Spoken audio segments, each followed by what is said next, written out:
in the words of a great football coach, I talked to one of his players yesterday and he said, I have never played for a guy like this guy because he came to us and he said, my number one job is to help you become better as a man and as a player. I'm going to say some things you don't like, but I'm going to help you get better. And I think if you have that mindset and attitude like you and I do, when you go to work with players, they respect you more.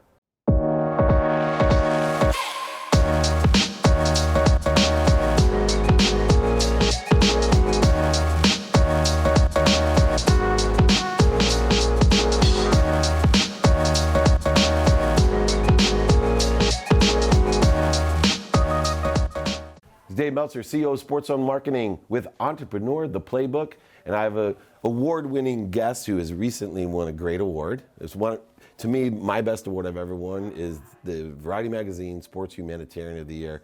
You won the most valuable philanthropist here at the Super Bowl.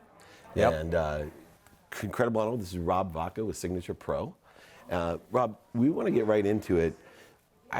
Looking at what you do, you help people think, say, and do and believe all the right things, mostly athletes in your business. That's what SignaturePro is known for, really being a catalyst to people's lives. Yep. You personally have had some experience, though, that I think people look to with the credibility of understanding how the body, mind, and soul all work together. You had one of the biggest setbacks that you could have in life. You got cancer. Yeah, I think, yep, you're right. I think life is all about the journey, and it's about the moments along the way. Some are big, some are small, right? And I have said for a long time that I think that if you live long enough, you will get cancer. And I don't mean the physical cancer. I mean, you will have something in your life that is really significant from a negative standpoint, that you will have an opportunity either to turn that positive or slip backward and perhaps embrace it the wrong way and turns out even worse for you. Can you even say, I went bankrupt, that was my cancer. I lost everything in my 30s. It's the best thing that ever happened to me. It actually saved my life. Can you actually say from the experience and journey of the challenges that you overcame, that cancer actually, you look at it positively for the outcomes or the effects that it had? Undoubtedly. I think that cancer is one of the greatest things that ever happened to me, which is a strange thing to say, right? Because if I had like bankruptcy too, so right, we're a pair. Right, and I had two options, right? I remember the day that I was diagnosed with cancer. It was July 14th of 1999, and I got a phone call from the doctor at the time, and he said, I think you have cancer, you have a mass in your chest, and I was incredulous. I didn't think that was possible. I was 31 years old. I was in the greatest shape of my life. I was a pescatarian. I wasn't really drinking, and I wasn't certainly not doing drugs. And that moment changed everything. And I remember with great clarity thinking, here is an opportunity. Wow. Here's an opportunity to take everything you've done to this point, all the experiences you've had, all the training you've had, all the relationships you had. And at the ripe old age of 31, it wasn't that prevalent, right? I hadn't had all the experiences I've had today at 51. But I can remember smelling the flowers, literally smelling the flowers, seeing things with great clarity, seeing goodness in people who may have otherwise not been looked upon as good. I just remember moments of great positive energy and great clarity. And I remember looking at other people who were going through cancer, because you're in this big room of this big chemotherapy treatment room. And I remember talking with a woman in particular, and she was really down and really negative. And I understood why she could be that way, right? That would be the thing you'd want to do. And I remember thinking to myself, that's going to hurt her. That is going to be worse for her, because positive energy begets positive energy. And I just think when you have the mindset of possibility and abundance, good things happen. And I agree. And, we both do a lot of business coaching, and not just on the conscious level. You have great experience in business. You give the pragmatic things to do and say and think, and extraordinary relationship capital, which I don't think should be discounted. Yep. Part of being a business coach to me is opening up your inner circle to those people in a credible, authentic way. So it's not just, I'll introduce you, and then we all know how that works, nothing happens. I pride myself, and so do you, your reputation precedes you, of giving these organic, credible introductions that not only help business people, but obviously philanthropy and giving back.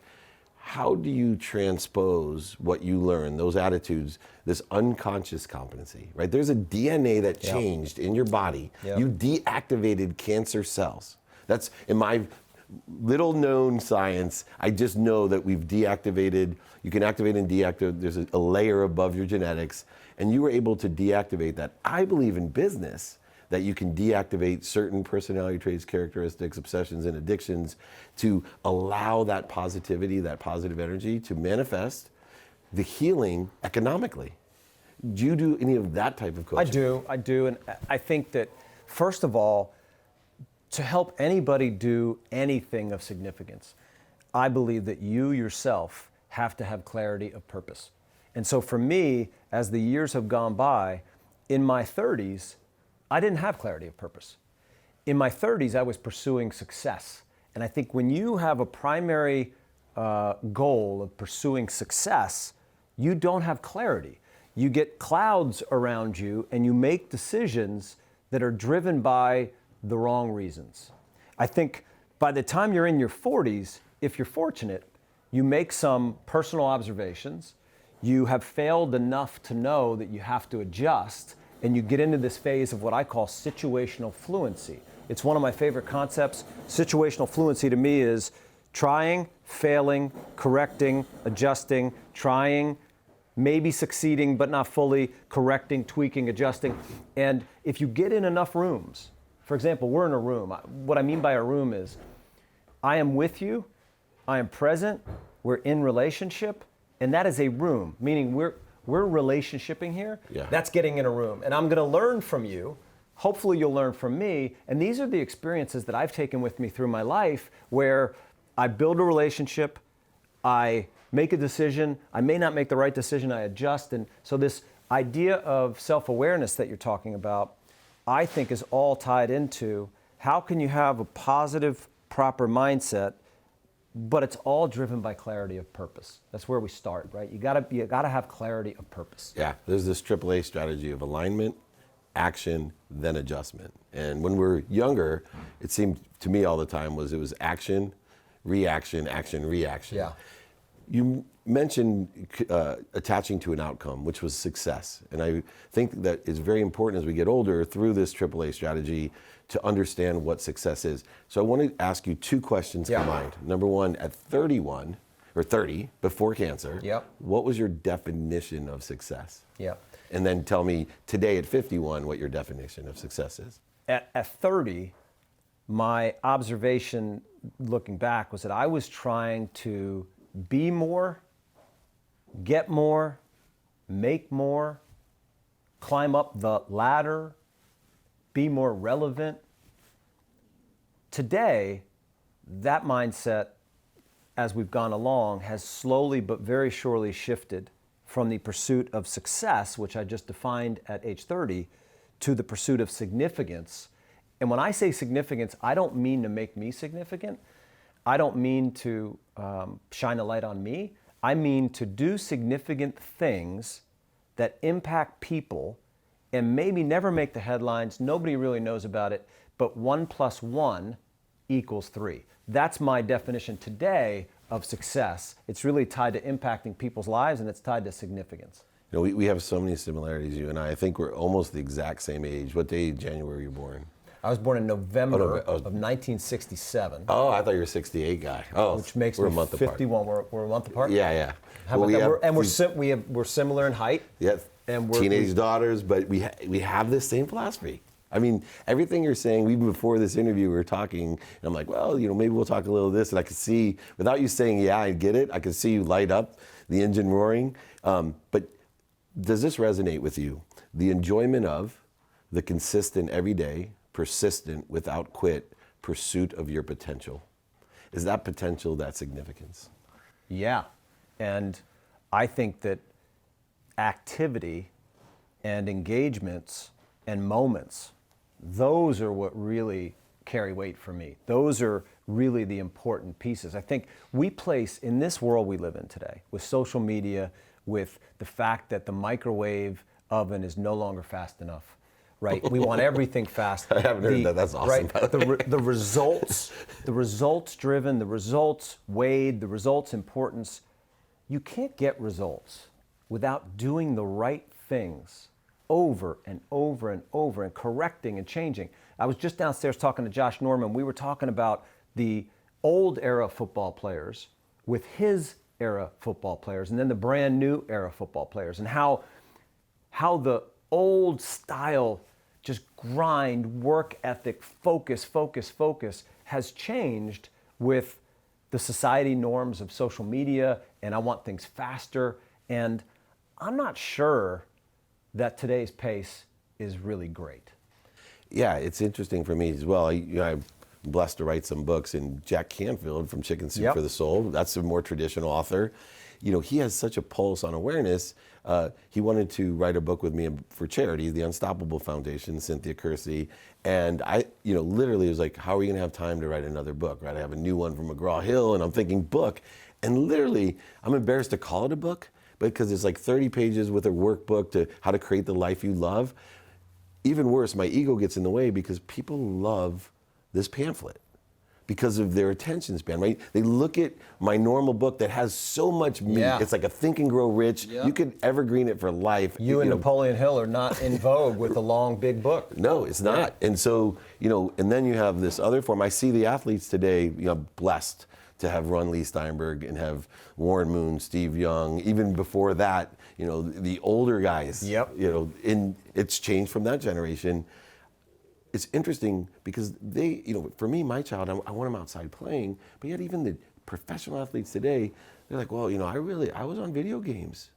There's like a portion of time, even the workouts, but they're very focused, they're stronger, faster, bigger, but I think there's something, the emotional intelligence or football intelligence that exists when you see an Amendola or somebody that physically isn't there, but they must have just been outside playing constantly.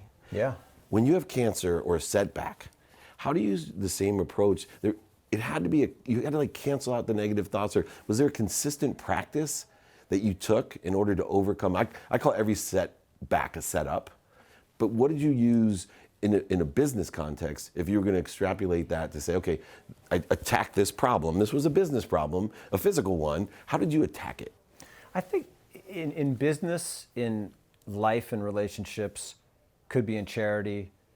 For example, right now, right, I'm in the throes of planning and being part of planning a major Super Bowl event to happen tomorrow night here in Atlanta. Can't wait to go. You'll be there. It'll benefit the Ray of Hope Foundation. It'll be amazing. But there have been so many pebbles that have been thrown at me, pebble after pebble after pebble after pebble. And if you're not careful, the pebbles will overtake and overwhelm you. And I've fought it. And I'm human, and I'm not infallible, right? So I've had low moments of letting the pebbles get to me. But I think the big thing in business or in life is picking the rocks and the pebbles and understanding that you stay with your rocks and you don't let the pebbles get in your shoe and cause you not to be able to walk. And pebbles are things like disdain and frustration and anger and ego, blame, all and the ego and excuses and lack of forgiveness. These are the evil empire that get in the way of really doing something special or doing something very average. There's two parts of coaching people. One is having the extraordinary ideas that you have to empower people, but there's another side that always creates the same statistical success, and that's, the apathy. And especially in dealing with athletes who are highly actualizing in a certain particular skill set, to get them to utilize that skill set in a different manner is difficult. And one of the most frustrating things for me is understanding half of what I do is just I have to be an accountability coach, right? I have to hold them. Yep. I know my ideas are right, and you could teach gratitude to someone and change their life. Yep. But if they're not saying thank you every day, it's not going to change their life. No doubt. What do you do? Because I think consistency is so important, and discipline. What do you do? Because you deal with some of the most disciplined people, but also that discipline is a hindrance to getting them to change. How do you get them as an accountability partner to do what you're teaching? First and foremost, I think too many people that are in the business of sports, and you've been around it a long time, too many people are in it perhaps for the wrong reason. Too many people are in it without authentic intention, and there's too many friends, right? So let's use C.J. Anderson. Great example. We both know him. We both work with him. Yep. I don't set out to be CJ's friend, okay? Just like I don't want to be my son's friend. I first and foremost want to teach the experiences I've had, lay out possibility, lay out a potential plan, talk through it, have dialogue, get feedback. But in the course of this, it's got to be clear that I'm not here as primary reason number one to be your friend, to get you to like me, to be more in your circle. My goal is to help you get better. And in the words of a great football coach who's a defensive coordinator in the NFL right now, I won't say it, I talked to one of his players yesterday and he said, I have never played for a guy like this guy because he came to us and he said, look, my number one job is to help you become better as a man and as a player. And I'm going to do some things, I'm going to say some things that don't make you comfortable. I'm going to say some things you don't like, but I'm going to help you get better. And I think if you have that mindset and attitude like you and I do, when you go to work with players, they respect you more. For sure. They understand that you're not looking to be their friend and get in their group. Yeah, right? you don't want anything from them other than to improve them. Right. So I think that's the key to it. I think that's the key to any relationship. It's to come in and say, look, I want to help. And if I can help, let's see if I can help. I don't need or want anything from you. Let's see if we can make 1 + 1 = 3. Yeah, and that's the exact approach that I use for parenting, which to me is the most terrifying thing because kids won't listen to you, but they'll watch you. And how do we empower them? Last question, do you think somebody can go about this by themselves? We're both coaches. That's a I know. great question. Are there people out there that literally can do this by themselves? It's a great question. I was thinking on my drive over here today about this panel for the philanthropist award stuff, and you can't do it by yourself. This is a village approach. The world we're in today, I don't know anybody. I just don't know anybody who is not capable of doing it alone. I think it's a village. I think you have to find people that care about you. I think you have to find people that you can trust. I think you have to put yourself out there a little bit. I think you have to take some risk. I don't think you can be closed for business, as I like to say, from an aura standpoint.